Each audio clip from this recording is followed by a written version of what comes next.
Walking with Beasts.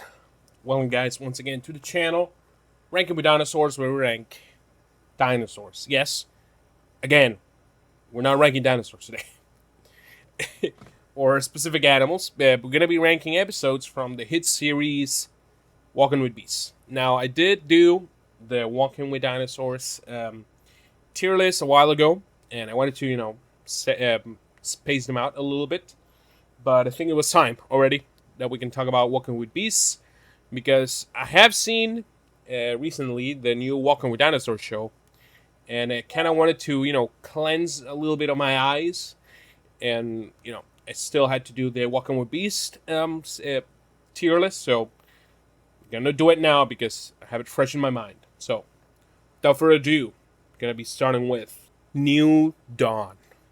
Now, I'm gonna be starting obviously with the first episode, New Dawn, which takes place in Germany during the Eocene 49 million years ago. Now, fittingly, the name New Dawn is because, like the Welcome with Dinosaur series, the first episode over there, first blood, first dinosaurs coming up into the fray, they're making their announcement that, there's a new ruler in town, basically.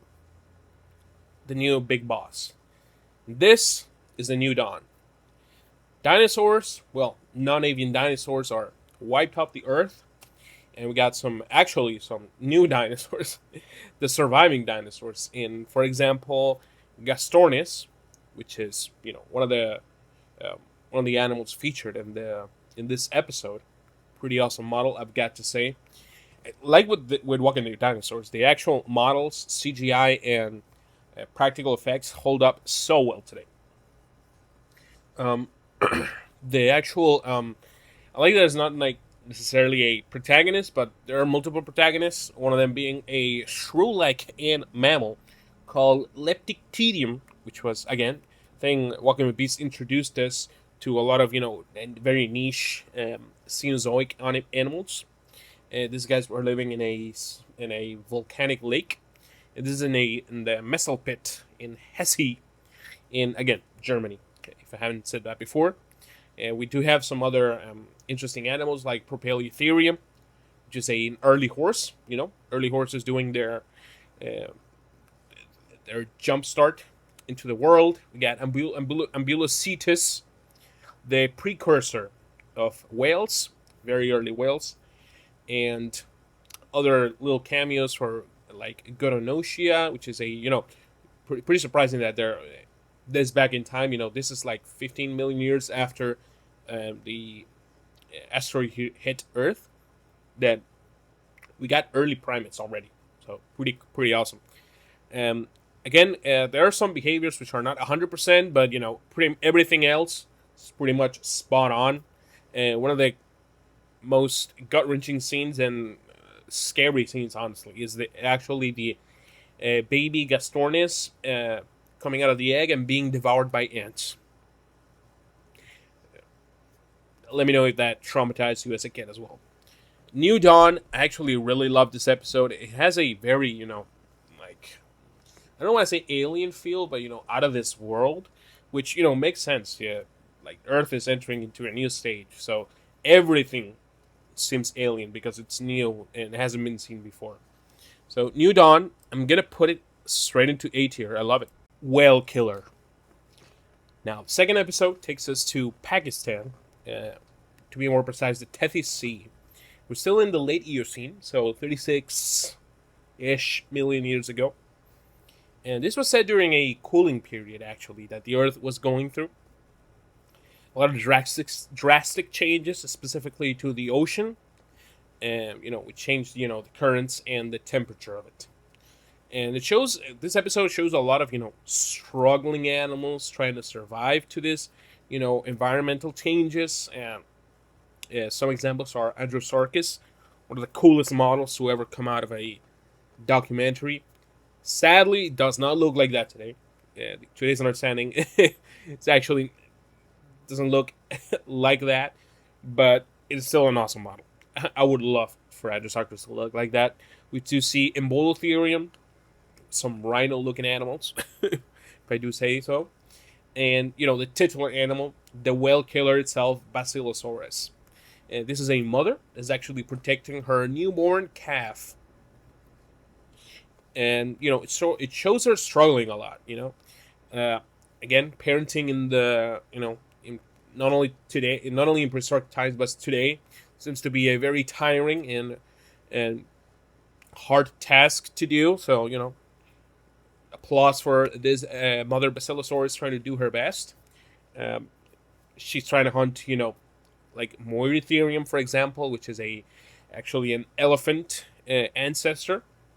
Which the scene of the actual like Basilosaurus trying to wait for the Moeritherium to like get in the water, because the little little pocket island that it is, it's like slowly flooding.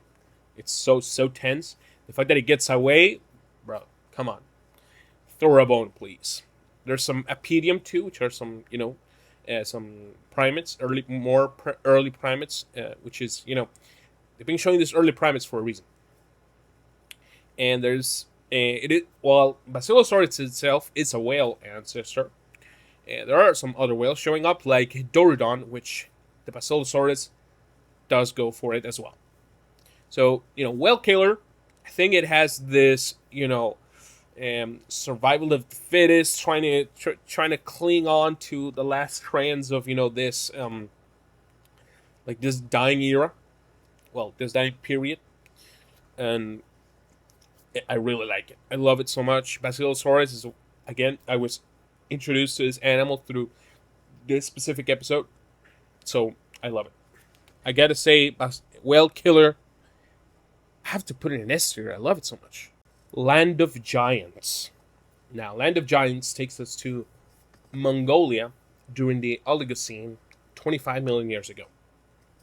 Now, our titular character is a baby Indrocatherium and his mother.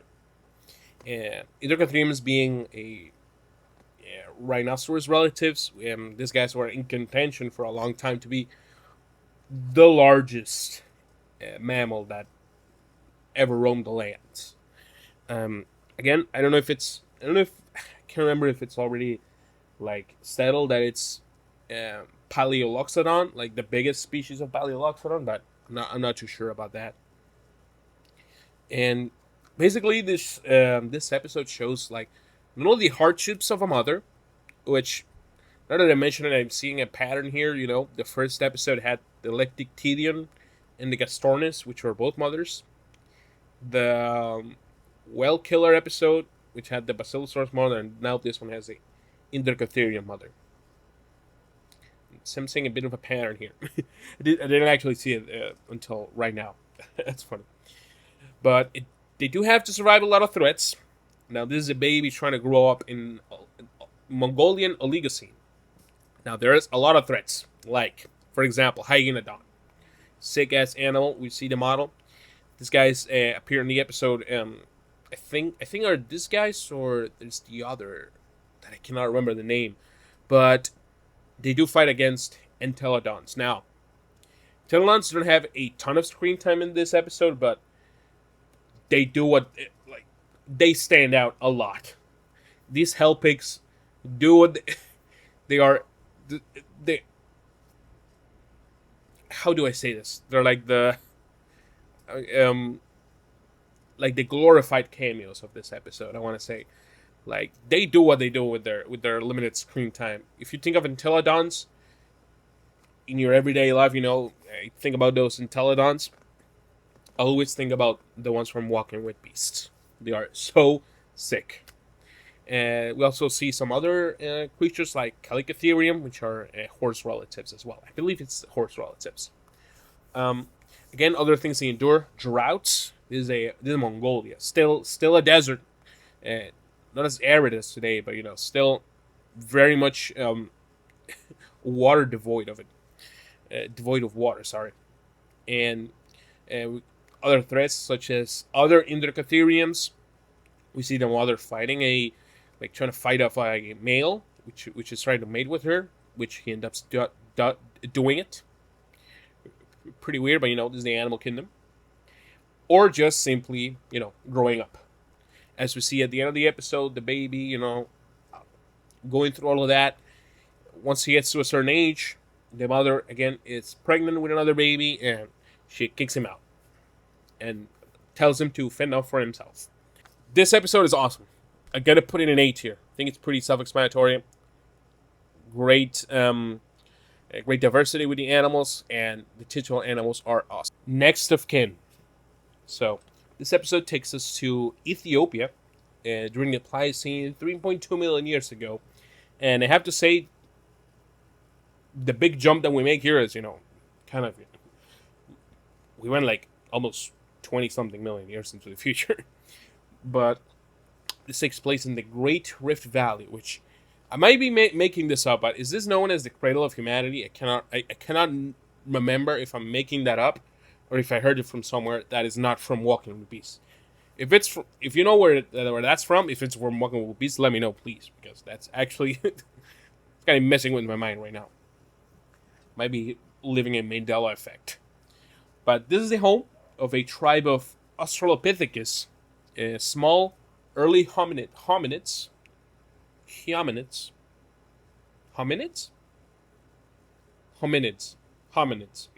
So sorry. Which were the first apes to walk upright.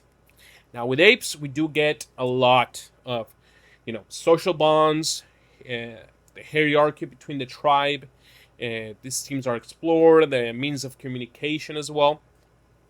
It's pretty cool to see like the actual social interactions that they have. Is the individuals actually have names? Can't remember correctly right now. It's like Gray, Hercules, Blue, something like that. Those are some of the names. But yeah, we see some death. Like some actual members of the tribe do get absolutely murked, especially by a Dinophilius, which is a saber-tooth cat, which, I believe, I don't know if it's the same one, but this Dinophilius seems to have a vendetta against this tribe. We do see some footage of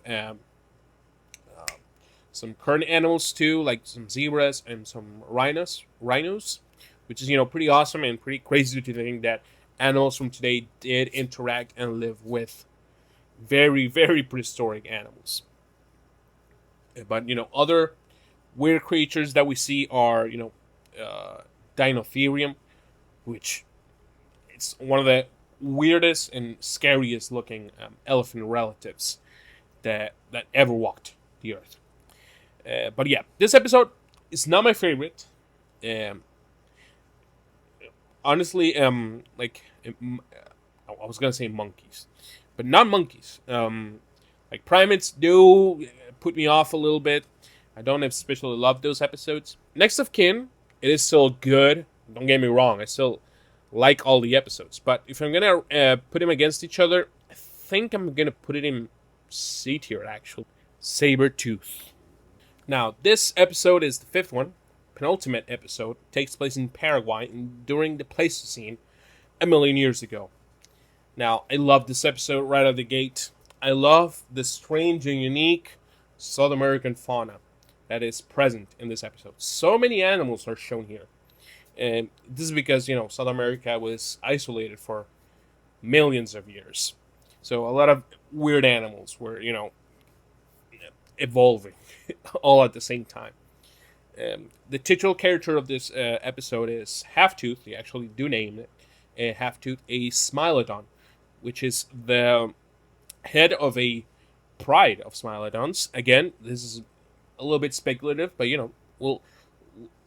the way it's used and it's worked and all of that, the narrative, I love it for that, honestly. And the episode is more of this our titular guy Sam Half-Tooth and trying to reclaim what was once its throne, because a couple of other brother Smilodons actually came in and just took him out. It didn't kill him. He did manage to escape, but he did have to go on its own. And it's all the episode is about his journey, about the two Smilodon brothers killing the babies from the pride. Is honestly pretty freaking Pretty awesome episode, honestly. Narratively, might be the strongest one out of Walking with Beasts, and maybe even Walking with Dinosaurs, honestly. We do see some pretty crazy animals, as I was saying. Duodicarus, the armored armadillo, huge tank. We got some camel-like animals like Macrochenia with a little trunk, which I can remember if it was actually a thing. Like the trunk is actually accurate, but I don't know. I might be misremembering something. We do see the giant sloth Megatherium, which is so awesome. Megatherium is one of the coolest Cenozoic animals as well. And I remember specifically the scene where it kills one of the brothers by just swiping it. Pretty Chad-like for that Megatherium. And, once again, if you see, and this is a rule of thumb, if you see a saber-tooth cat in any paleomedia, count on it. A terror bird is gonna show up, and is gonna mess with it for some reason. Forrest Rackers does show up in the episode too. It's like I don't know how to say it. It's like the Ceratosaurus to the Allosaurus, basically, of the Cenozoic, or of Paleomedia in general. But yeah, everything about this episode is almost perfect. Also, like the actual score in this episode goes absolutely crazy. Saber-tooth might be my favorite episode. Mammoth Journey. Now, this one, the last episode, takes place in Belgium during the last of the Pleistocene, 30,000 years ago. And this is during the last Ice Age. Sorry if you can hear that, sorry. The last Ice Age, where the North Sea actually became a grassy plain. These grassy plains, which were grazed by all sorts of different animals, like saiga antelopes, bison, and we got megalosaurus, woolly rhinos too, and our titular characters, the woolly mammoth, in all of its hairy, woolly glory. And it follows this main herd, and in its march towards the Swiss Alps, I believe, the Swiss Alps for the winter. And I don't know, this episode has a very melancholic feeling. I don't know, it's very I don't know how to explain it. It's very somber, but at the same time, like hopeful. Especially with one of the scenes where one of the babies is actually almost drowning, and they're trying to not the baby, one of the adult mammoths is drowning in some glacier water, and they're trying to help it. But I don't know. It's very soothing, but at the same time, it feels kind of final. I don't know, which I guess it's the the point of the episode. But I really like it. Our titular woolly mammoths, they go on their journey, all this.